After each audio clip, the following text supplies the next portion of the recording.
एजुकेलेरा में आप सभी का स्वागत है। 12th अकाउंटेंसी लेखा शास्त्र में हमारा चैप्टर जो चल रहा है चैप्टर 2 पार्टनरशिप फंडामेंटल, साझेदारी लेके आधारभूत सिद्धांत। और इस चैप्टर पर ये जो वीडियो है वह पार्ट नंबर 24वें नंबर का वीडियो है। और इस वीडियो में हम आपकी एनसीईआरटी बुक पेज नंबर 109 से क्वेश्चन नंबर 24 को देखेंगे। तो बुक हमारा है part 1 non profit organisation and partnership account, लाभकारी संस्था एवं साझेदारी खाते।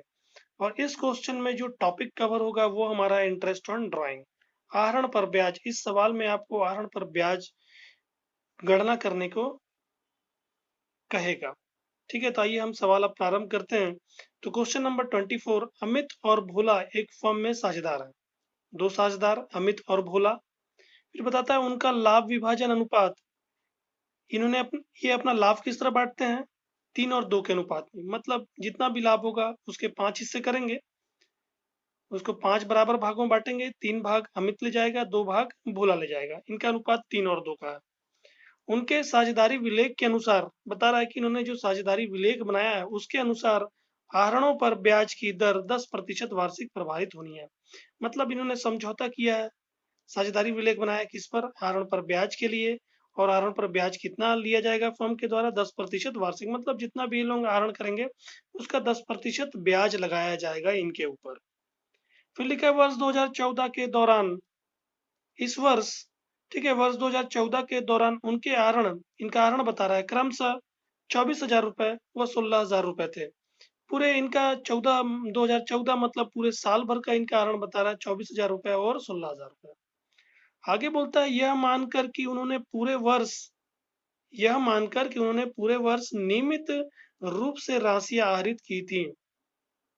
सवाल बोल रहा है कि आपको ये मानना है कि उन्होंने क्या किया, ये जो आहरण किया है वो नियमित रूप से राशियां आहरित की। मतलब पूरे वर्ष भर इन्होंने क्या किया है, इस राशि को निकाला है पूरे वर्ष में।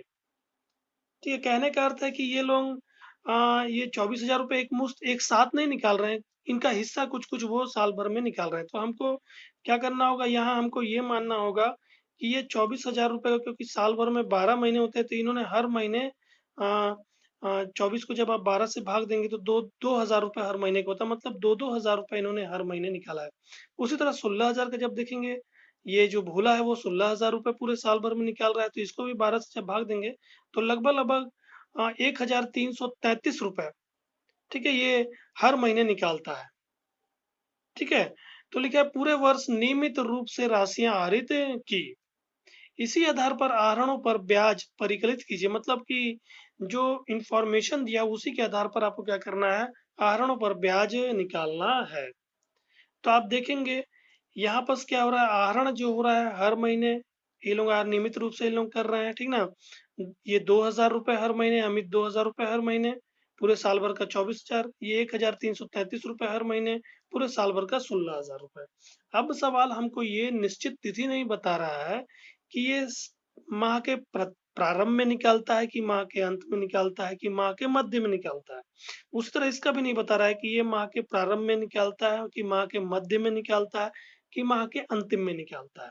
ठीक है, तो जब भी हमको सवाल एक निश्चित समय नहीं बताता कि ये लोग आहरण नियमित रूप से कर रहे हैं, ठीक है, मगर आहरण का तिथि क्या है, समय क्या है, अगर हमको सवाल नहीं बता रहा है तब हम औसत अवधि क्या लेंगे। क्योंकि हमने देखा है कि जब भी आप आहरण कर रहे हैं एक नियमित अंतराल में, मतलब नियमित रूप से आहरण कर रहे हैं, तब वहां पर क्या किया जाता है, औसत अवधि लिया जाता है। तो इस सवाल में हमको ये नियमित रूप तो बता रहा है मगर हमको ये नहीं बता रहा है कि ये कब कब ये निकाल, हर महीने तो निकाल रहा है मगर महीने के प्रारंभ में, मध्य में या अंतिम में निकाल रहे, ये हमको नहीं बता रहा है। तब जब सवाल ये नहीं बताएगा तब हमको औसत अवधि क्या लेना होगा, 6 माह लेना होगा। औसत अवधि हमेशा, जब भी हमको समय नहीं बताया जाएगा, नियमित रूप से आहरण करेंगे मगर समय नहीं बताया जाएगा, तब हम औसत अवधि 6 माह लेंगे। आपको ये याद रखना होगा कि जब भी आपको समय नहीं बताएगा सवाल तो आप क्या करेंगे, औसत अवधि 6 माह लेंगे हमेशा। ठीक है, तो इस सवाल में औसत अवधि हम 6 माह लेंगे। तो आइए अब हम सवाल को हल करते हैं। आपने सवाल को देखा, दो साझेदार, इनका लाभ विभाजन अनुपात 3:2, आहरण पर ब्याज 10% वार्षिक। इन्होंने आहरण साल भर में कितना किया? 24,000, 16,000। हमको ये मान के चलना है कि ये आहरण जो हो रहे हैं वो नियमित रूप से राशियां लोग आहरित कर रहे हैं और आहरणों पर ब्याज की हमको गणना करनी है। तो हमने सवाल को देखा, अब हम सवाल को हल करते हैं। तो देखिएगा क्वेश्चन नंबर 24। ठीक है, सॉल्यूशन इसका है आहरण पर ब्याज का परिकलन। ठीक है, तो जब भी आपको समय निश्चित यानी कि समय नहीं बताया होगा तब आपको औसत अवधि क्या लेना होगा? औसत अवधि आपको हमेशा 6 माह लेना होगा। ठीक है, ये मध्य में नहीं मानेंगे हम, ठीक ना।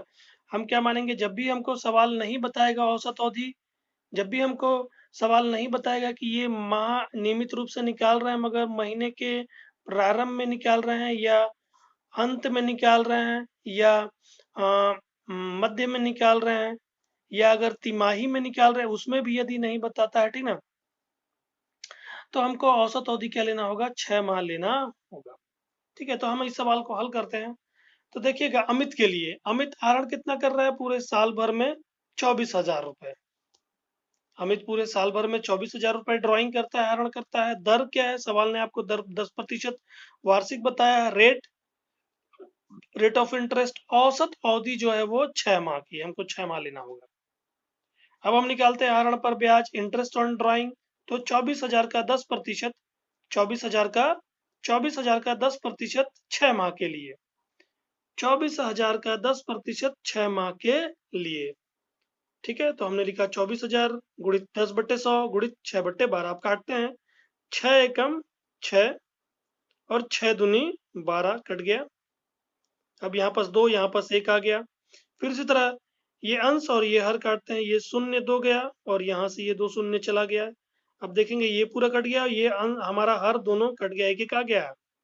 ठीक है, यहाँ कितना बचा? 240। ये 240 बचा हुआ, 2 शून्य अभी कटा, यहाँ पास 240। ठीक ना, ये 2 बचा हुआ है अभी। ठीक है, 6 एकम 6, 6 दूनी 12।